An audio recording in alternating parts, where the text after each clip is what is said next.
또는 러시아 접경 인근에 공격 무기를 배치하지 못한다. 셋째, 유럽 내 군사 인프라를 1997년 이전 수준으로 복귀한다. 이 세 가지 사항을 문서화하여 보장하라. 이런 내용이었죠. 그러나 미국은 단호히 거부했습니다. 따라서 이제 우크라이나 사태는 우크라이나 전쟁이라기보다는 잘못하면 유럽 전쟁으로 본질 공산이 커졌습니다. 간단히 말씀드린다면 미국과 러시아의 전쟁이 될 것으로 보입니다. 최근 공은 러시아에 다시 넘어갔죠. 교섭이냐 전쟁이냐는 12만의 병력을 우크라이나 국경에 배치한 러시아 푸틴 대통령의 결심에 따라 좌우될 것으로 보입니다.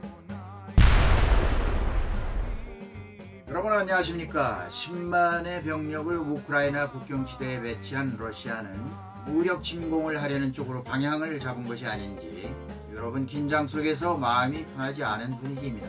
이런 대치 상태가 새해 들어 벌써 1개월이 넘었습니다. 미국 일부 군사 전문가들은 러시아군이 무거운 군사 장비를 이동하는 데 적절한 조건이 되도록 땅이 좀 얼어붙을 때를 기다리고 있는 것으로 보인다고 했습니다. 2014년 당시 우크라이나의 크림반도에 러시아군이 진입했을 때도 2월 말이었다는 점을 거론하면서 2월을 점치고 있습니다. 앞서서 1월 미러 회담에 임했던 웬디 셔먼 국무부 부장관 역시 2월 중순까지의 시점을 공격 개시 가능성으로 밝히고 있습니다. 네, 이번 방송에서는 두 진영 간의 군사력을 비교해보는 시간을 갖겠습니다. 자, 그러면 정말 전쟁이라는 최악의 단계가 불가피할 것인가? 전날 1월 10일 회담에서 러시아는 미국과 나토에 요구한 3개 사항이 있었죠. 즉 우크라이나를 나토에 가입하지 못하게 할 것, 둘째는 러시아 접경 인근의 공격 무기 배치를 금지한다, 셋째는 유럽 내 군사 인프라를 1997년 이전 수준으로 복귀시킨다. 이런 내용이었죠. 하지만 서방 세계는 이 러시아의 요구를 단호하게 거부했습니다. 그러자 러시아는 이제 낙관적 근거가 사라졌다. 최근 푸틴 대통령이 직접 언급했습니다. 서면 답변을 면밀히 분석해보니 여전히 우리가 요구한 3개 핵심 사항에 대해서는 무시하고 있다. 이렇게 비판했습니다. 이어서 그렇다면 군사행동 즉 전쟁이 불가피하다 이렇게 덧붙였죠. 이것은 선전포고로 들리는 대목이기도 합니다. 네, 백악관은 이렇게 말했습니다. 무슨 소리 아니야. 현재 긴장의 원인을 제공한 것은 러시아다. 젠사키 백악관 대변인은 며칠 전에 2월 1일 정례 브리핑에서 러시아를 빗대어서 이렇게 말했습니다. 여우가 닭장 꼭대기에서 닭이 무섭다고 소리를 지르는 것이다. 이런 비유를 들었습니다. 닭은 우크라이나를 말하는 것이겠죠. 닭이 무서워해야 하는데 여우가 닭을 무서워한다는 그런 비유입니다. 토니 블링컨 장관도 여우가 거주자인 닭이 위험스럽다고 닭장을 공격해야 한다고 말하는 것과 같다는 그런 비유를 한 적이 있습니다. 공은 다시 러시아 측으로 넘어갔습니다. 군사 행동을 할지는 이제 푸틴의 손에 달려있다고 하겠습니다. 푸틴 대통령은 추가 논의가 열려있다. 대화할 가능성 아직 남아있다. 이런 입장이죠. 무력 행동과 외교 두 방향으로 상대를 헷갈리게 하는 그런 전략이 아닐지. 다시 말해서 연막 전술 같기도 하고 신중을 기하기도 하고 하여간 아직 군사 행동을 할 기미는 나타나지 않고 있습니다. 이제 우크라이나 사태는 우크라이나 전쟁이 아니라 유럽 전쟁으로 보입니다. 결국은 미국과 러시아의 전쟁이 될 것으로 보이죠. 공은 러시아에 넘어가 있는 상황입니다. 교섭이냐 전쟁이냐 이 두 갈래길에서 지금 양측의 고민이 깊어지고 있습니다. 그럼 여기서 미국의 병력 배치와 관련한 방송입니다. 지도에서 확인할 수 있는 바와 같이 지도를 보시면요. 우크라이나 주변 러시아 나토 긴장 고조 제목이 이렇게 되어 있고요. 이 지도는 1월 25일 현재의 지도를 중심으로 해서 제작한 나토의 외신 종합을 해서 만든 지도입니다. 여기가 지금 이 허연 부분이 러시아 땅입니다. 그리고 여기 화살표, 붉은 화살표로 된 부분이 우크라이나와 러시아의 국경지대인데요. 여기에 러시아 군대가 집결하고 있습니다. 러시아 군대는 현재 12만 7천 명이 배치가 되어 있다고 하는 것이 확실시되고 있고요. 그리고 나토군이 이제까지 나토 가입 국가에 주둔하고 있는 군대가 4,957명에 불과했습니다. 발트 3국과 폴란드에 배치되어 있는 군대죠. 발트 3국은 이게 이제 발트 해고요. 발트 3국은 에스토니아, 라트비아, 리투아니아, 옛날에 소련 위성국들이었습니다. 그리고 폴란드, 이게 폴란드죠. 폴란드는 우크라이나와 국경이 접해 있습니다. 폴란드 역시 옛날에 소련의 위성국이었었죠. 바르샤바 조약기구에 가입되어 있었던 나라입니다. 그 다음에 이제 남쪽으로 내려서 루마니아도 나토 가입국입니다. 루마니아. 그리고 여기 하얀 부분이 몰도바인데요. 여기는 이제 나토 국가가 아닙니다. 그리고 불가리아 역시 나토 국가입니다. 그리고 이제 이것이 흑해 바다가 되겠습니다. 흑해 바다인데요. 이 흑해 바다 중심의 그 크림 반도에 현재 러시아가 이 지역을 장악하고 있죠. 러시아 땅이 된 거나 마찬가지입니다. 강제로 이 지역을 2014년에 점령해버렸죠. 그리고 여기에 노란색으로 칠한 이 부분이 우크라이나. 지도를 보면은 흑해 쪽에서는 1월, 2월 중에 흑해 함대가 훈련을 실시한다고 예고해 놓고 있습니다. 이것은 이제 러시아 함대겠죠. 그 다음에 나토 함대들이 이제 여기 이제 같이 합류해서 또 훈련을 할 예정으로 있어서 아주 이렇게 충돌할 가능성도 있습니다. 그리고 2월 10일 회담이 결렬되면서 미국에서는 8,600명의 군대를 배치하기로 이제 결정을 했고요. 엊그제 3,000명이 다시 추가로 배치된다고 하는 기사가 났습니다. 그 다음에 나토 군함 전투기 이동 배치를 전세에 따라서 나토 국가 중심으로 해서 이루어지고 우크라이나에는 이제 전세를 봐서 어떻게 되는지 모르겠습니다. 여기서 밀고 들어오면은 같이 나토 군대가 합세해서 우크라이나에서 전투를 벌이는 상황이 되겠죠. 돈바스 지역은 이 지역입니다. 이 지역은 우크라이나의 반정부 세력들이 정부에 대항해서 독립을 외치면서 여기서 이제 돈바스 전투를 지금 치르고 있는 그런 상황입니다. 네, 다시 돌아가서요. 미국 국방부는 사태 악화에 대비하기 위해서 공식적으로 동유럽에 배치될 수 있는 최정예 부대로 꼽히는 미 육군 82 공수사단과 101 공수사단이 유사시의 동부 유럽 파견을 위해서 지금 대기 중에 있습니다. 아프가니스탄 철수 후 불과 6개월 만에 다른 전쟁에 참전한다는 미국인의 그 불안한 여론을 의식하지 않을 수 없겠죠. 따라서 우크라이나가 나토 비회원국임을 강조하면서 나토 조약 제5조 이것을 이행하기 위한 것임을 미국은 강조하고 있습니다. 나토 조약 제5조는 외침을 당한 가입국은 회원국이 공동 방어를 한다는 그런 조항입니다. 미국으로서는 협상 실패 후에 협의 조정 위주의 전략을 썼습니다.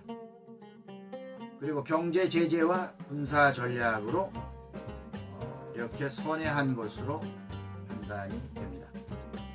미국이 내린 최선의 조치라고 CNN 등 외신들이 보도했습니다. 특히 푸틴 개인에 대한 제재는 전쟁 못지않게 상당히 무거운 제재가 될 것으로 알려지고 있습니다. 미국 바이든 대통령은 만약 우크라이나 침공이 실제로 이루어진다면 제2차 세계대전 이후 가장 큰 침공이 될 것이다 라면서 세상이 뒤바뀌어질 것이다 이런 표현을 했습니다. 미국의 러시아 경제 제재로 꼽히는 것 가운데는 우크라이나를 침공할 경우 러시아의 독일을 잇는 노르트 스트림 2 가스관은 개통되지 못할 것이라고 경고했습니다. 이 경고 속에는 아마 폭파해 버릴지도 모른다는 그런 가능성을 배제하지 못할 것이라는 것이죠. 이렇게 함으로써 러시아 경제에서 큰 몫을 차지하는 대유럽 에너지 수출을 어렵게 만들어서 경제에 타격을 주겠다는 것입니다. 하지만 노르드 스트림 2는 양날의 칼이라고 볼 수 있습니다. 가스관은 러시아의 무기도 될 수 있으며 반대로 유럽의 무기도 될 수 있다는 상황이 벌어지고 있는 겁니다. 유럽 전체 물량의 40%를 차지하고 있는 러시아산 천연가스는 러시아 경제에 목줄을 죄일 수 있는 무기도 되지만 유럽의 에너지 수급의 차지를 감수해야 하는 그런 애로점도 있는 것이죠. 러시아가 준공한 노르드 스트림 2는 사용 승인을 기다리고 있는 중입니다. 그래서 독일은 이걸 반대하고 있습니다. 노르드 스트림 2 가스 파이프가 봉쇄된다고 하는 것을 가정하에 물량 일부를 유럽으로 돌리는 방안을 논의하고 있습니다. 바이든 대통령은 지금 세계 최대의 액화 천연가스 LNG 수출국의 하나인 카타르의 알타니 군주와 회담을 했습니다.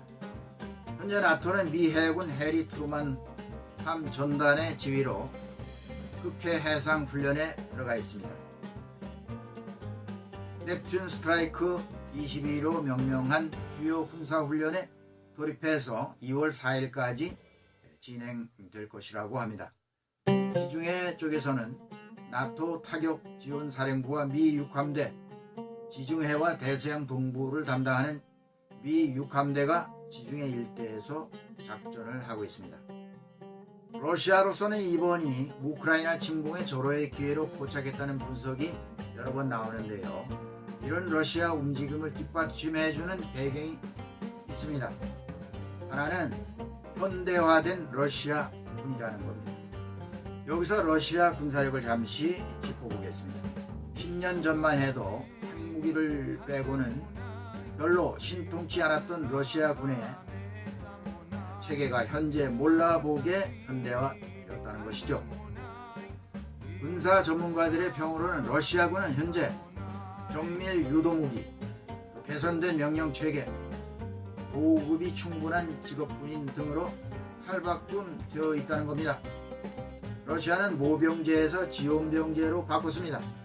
40만의 병력이 직업군인입니다. 대우도 크게 개선되었고요.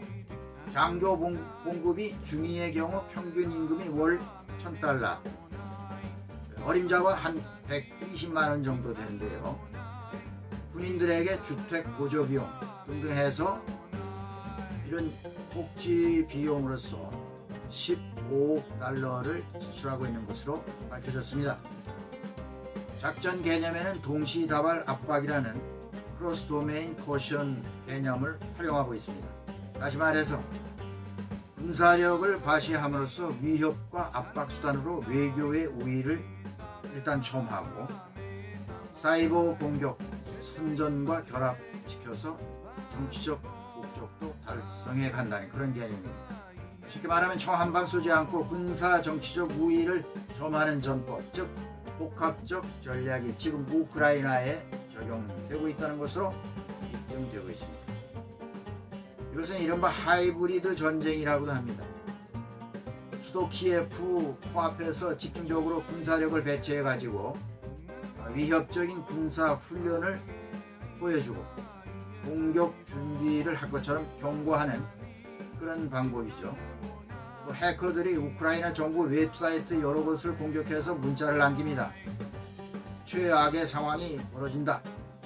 너희들은 두려워해야 한다.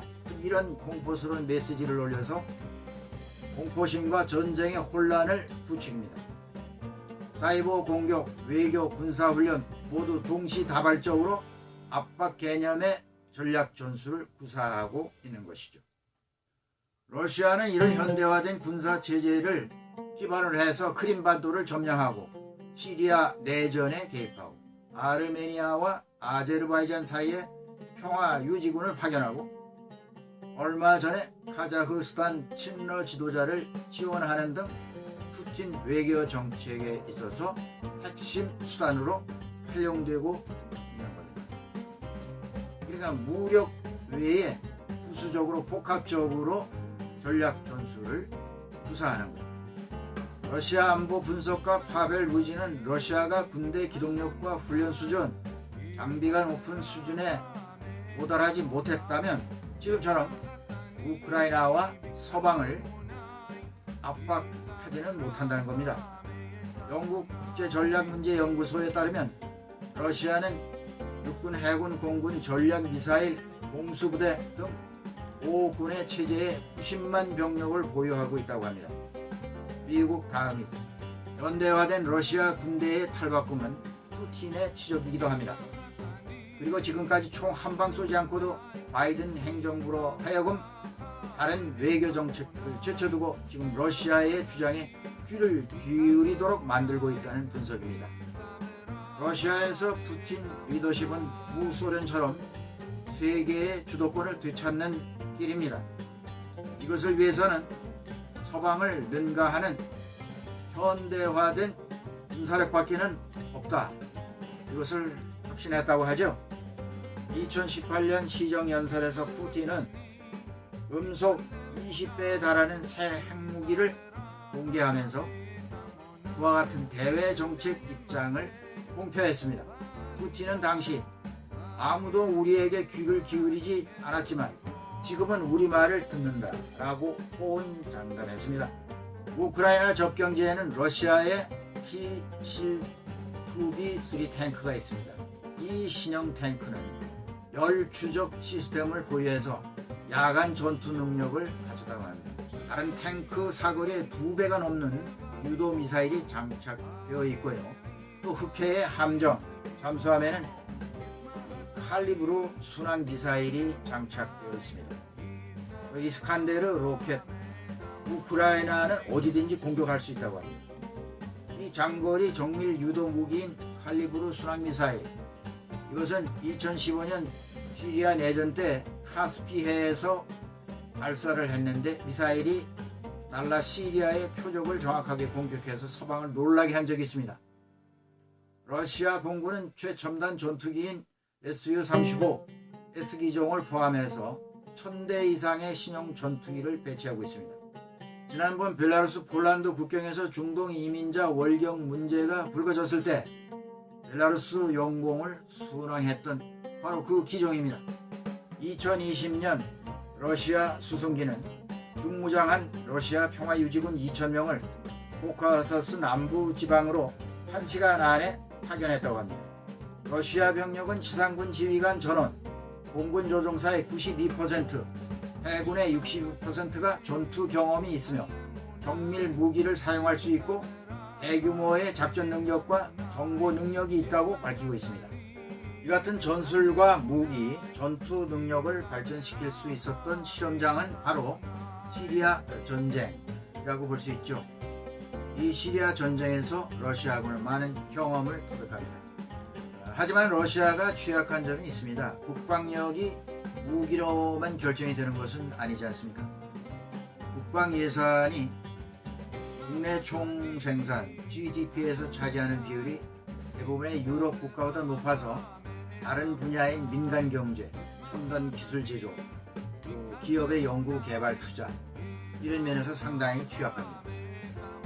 사정이 그렇다 보니 완전히 자체 개발한 신형 무기 체제는 많지 않고 구식 장비 보완에 치중할 수밖에 없고 주로 서방의 부품을 수입하여 장착하거나 조립했다고 하는 그런 약점이 있습니다.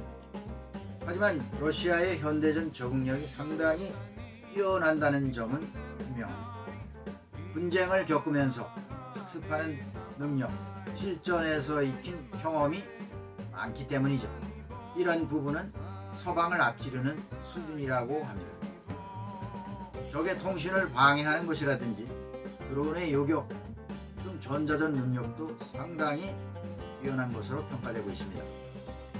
푸틴은 러시아 전체를 군사 국가화하는 데 중점을 두고 투자했다고 합니다.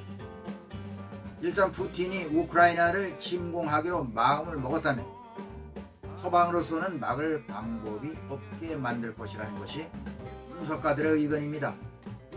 30분이면 상황이 끝난다는 우크라이나 일각에서의 돌고 도는 그 소문이 그냥 나온 것은 아니라고 합니다. 외형적으로 비교한다면 12만의 러시아 병력과 5만여의 나토군과의 대결로 보입니다. 하지만 만약 전쟁이 발발한다면 군사력의 이동은 변하지 않을 수가 없는 거죠. 대규모 유럽 전쟁으로 확대될 것으로 판단되고 있는 것입니다. 우크라이나가 얼마나 강한 저항을 보이느냐도 관건입니다. 우크라이나의 저항력이 만만치 않다고 하면 자칫하면 푸틴이 과거 러시아 아프간전에서 10년 만에 퇴각당한 경험이 있는데 이번에도 이런 것이 재현될 수도 있다는 분석도 나오고 있습니다. 네, 오늘은 여기까지 하겠습니다. 전쟁의 신이 어른거리는 동부 유럽 우크라이나 사태를 보면서 아직 끊어지지 않은 대화의 끈에 한가닥 기대를 해봅니다. 김정구 GTV였습니다. 다음 시간에 다시 찾아뵙겠습니다. 시청자 여러분, 구독과 좋아요도 부탁드리겠습니다. 감사합니다.